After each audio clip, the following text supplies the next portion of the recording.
మా terrace garden లో ఈ తోట అంతా గోంగూర వచ్చింది. ఈరోజు వాటిని కోసుకుంటున్నాము. అంటే మొత్తం ఆకులు కాకోకుండా ఇలా కొమ్మలు కొమ్మలతో మొత్తం తీసేస్తున్నాము. అంటే అలాగని మొత్తం తీయలేదు, కొన్ని వదిలేసాము. కొన్ని మనం నడుస్తుంటే అటు ఇటు గుచ్చుకుంటున్నాయి అనమాట. అటు వచ్చేయన్ని తీసేసాము. చూడండి ఎంత ఉందో, పట్టుకుంటా కూడా వీలుగానంత గోంగూర వచ్చిందనమాట. ఇది ధనాస గోంగూర అంటారు కదా, పచ్చడి పెట్టుకుంటారు, నిలువ పచ్చడి. సంవత్సరానికి సరిపడా నిలువ పచ్చడి పెట్టుకుంటారు. ఆ గోంగూర అనమాట ఇది. ఎక్కువ ఊర్లలో పొలాల్లో వేస్తారు. అవి సమ్మర్ కంటే ముందు వేసినప్పుడు మనకి పచ్చడి పెట్టుకుంటాక తర్వాత మనకి ఫిబ్రవరి మార్చ్ ఆ నెలల్లో నిలువ పచ్చళ్ళు పెట్టుకుంటారు కదా, ఆ టైంకి మంచిగా ఇది రెడీ అవుతుంది అనమాట. అలాంటి ఆ వెరైటీ గోంగూర ఇది. నేను అసలు ఇవన్నీ వేయలేదు ఇంతకు ముందు. కొన్ని చెట్లు ఒకటి రెండు మొక్కలు వేసుకుంటే పెద్ద పెద్దగా అయిపోయి అయ్యి వాటికి విత్తనాలు పడినాయి అనమాట. విత్తనాలు వాటంతా అక్కడిక్కడ పడి వాటంతట అవే వచ్చిందన్నమాట ఈ గోంగూర. అసలు నేను విత్తనాలు కూడా వేయలేదు. వచ్చి ఎక్కడంటే అక్కడ కుండీల్లో, చాలా కుండీల్లో వచ్చినాయి. అలాగే ఉంచేసాము. పెద్దగా అయిన తర్వాత వీటిని ఇలా కట్ చేసేస్తున్నాము. ఇంకా మొత్తం గుచ్చుకుంటది అనమాట. మనం అటు ఇటు తిరుగుతుంటే గుచ్చుకుని చేతులన్నీ కూసుకుపోయినట్టు అలా నల్లగా అయిపోతుంది. ఇంకా అడ్డుగా ఉన్నాయన్నీ తీసేసాము. ఎక్కడన్నా ఒకటి కొద్దిగా ఉంది, 4-5 చెట్లు ఉన్నాయి కానీ ఎక్కువ శాతం అయితే తీసేసాము ఈరోజు. ఇలా కట్టర్తో కట్ చేసుకుంటున్నాం అనమాట. చివరికంటా కట్ చేసుకుని అవి తర్వాత కిందకి మొదల్లో మనం తర్వాత లాగేసుకోవచ్చు అనేసి ముందు పైన కట్ చేసేస్తున్నాం. కట్ చేసి ఇవన్నీ మా ఫ్రెండ్స్ వాళ్ళకి, తెలిసిన వాళ్ళకి ఇచ్చాము.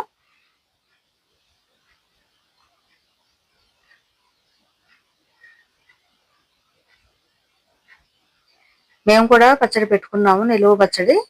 ఇంకా మనకి ఎంతనే యూజ్ అవుతుంది, ఎక్కువ మనం తినలేం కదా, అందుకని మాకు తెలిసిన వాళ్ళకి అలా ఇచ్చేస్తూ ఉన్నాం అనమాట ఇవన్నీ.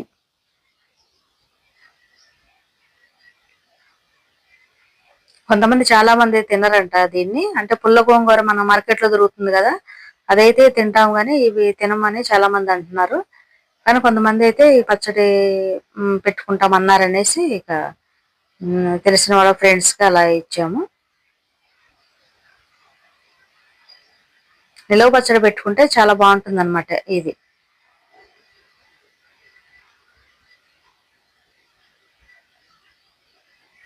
మనకి మార్కెట్ లో దొరికే గోంగూర అయితే, పుల్ల గోంగూర నిలువ పచ్చడి పెట్టలేం కదా. ఇదైతే ధనాస గోంగూర అయితే మాత్రం నిలువ పచ్చడి బాగుంటుంది. మనం ఎక్కువ కొద్దిగా పులుపు తక్కువగా ఉందనుకుంటే మనం పచ్చడిలో ఎట్లయినా కొద్దిగా చింతపండు కలుపుతాం కాబట్టి ఆ పులుపు సరిపోతుంది. ఇవన్నీ ఈరోజు కోసుకున్నాము. చాలా ఎక్కువ వచ్చింది.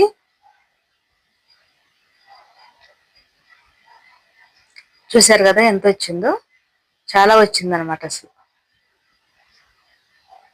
మొత్తం గోంగూర ఉంది ఈసారి. అసలు తోటని పట్టించుకోవడం లేదు మేము. ఈ వర్షాలు కూడా పడతలేదు, గట్టిగా అయిపోయి మొక్కలన్నీ మట్టి అంతా, మొక్కలు కూడా ఏం పెరగడం లేదు. ఇక అలాగే వదిలేసాము.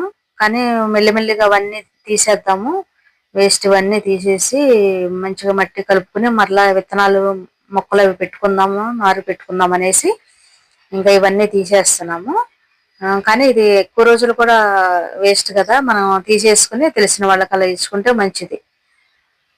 మనం ఉపయోగించుకుంటూ మేము కూడా కొద్దిగా వాడుకున్నాము, ఇంకా తెలిసిన మా ఫ్రెండ్స్ కూడా అలా ఇచ్చాము. చూసారు కదా, పట్టుకోవడానికి కూడా వీలు లేనంత ఎక్కువ ఉందన్నమాట. మా టెర్రస్ గార్డెన్ లో ఎంత గోంగూర వచ్చిందో చూసారు కదా. ఈ వీడియో మీకు నచ్చినట్టయితే like, share, subscribe my channel. Thank you for watching.